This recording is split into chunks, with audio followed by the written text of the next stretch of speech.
This is what ambition looks like. No sentiment, no nostalgia. When a club talks about back-to-back promotions, it can't afford to carry passengers. The standards at Knighthead Park have moved on, and the championship table doesn't wait for reputations to catch up. Birmingham City are building something sharper under Chris Davies. 11 league games with just one defeat. A side that went from drifting in 17th after Watford to chasing the playoffs. That kind of run demands clarity. Every shirt has to earn its place in the new pecking order. And when the tempo lifts, when the margin for error tightens, certain signings start to feel like leftovers from a different chapter. Up top, the problem hasn't been effort, it's been suitability. Davies has reshaped this side into a quicker, more direct outfit. The width provided by Ibrahim Osman and Carlos Vicente stretches the pitch. August Prisky's arrival has brought mobility and bite between the lines. Demarai Gray's return sharpens the transitions. The system now relies on forwards who can press, combine, and attack space without hesitation. But when your centre-forward struggles to impose himself physically in the Championship, when his movement isn't quite in sync with the pace of the side, you end up with a blockage. The ball goes wide, crosses come in, but there's no real authority in the box. Pressing triggers fizzle out, opposition centre-halves step up rather than dropping off. And when you're fourth in the pecking order, that's not just a dip in form, that's a message. That player is Kyogo Furuhashi, and reports suggest he's being linked with a move to MLS, while the American transfer window remains open until 26 March.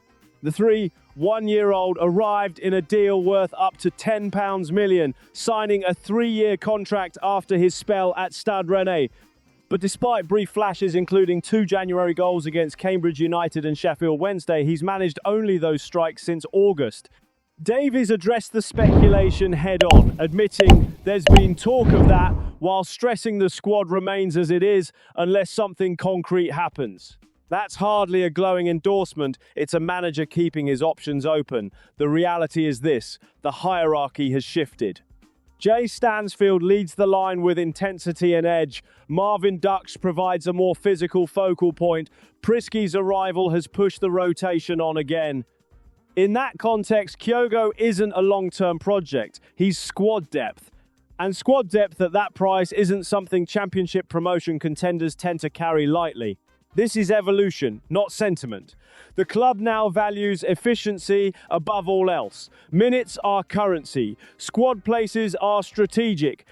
When a striker drops to fourth choice, the decision isn't emotional, it's structural. Moving on, a forward who struggles to dominate Championship centre-backs allows Davies to double down on mobility and pressing from the front. It sharpens the 3-box-3 attacking patterns he appears to favour.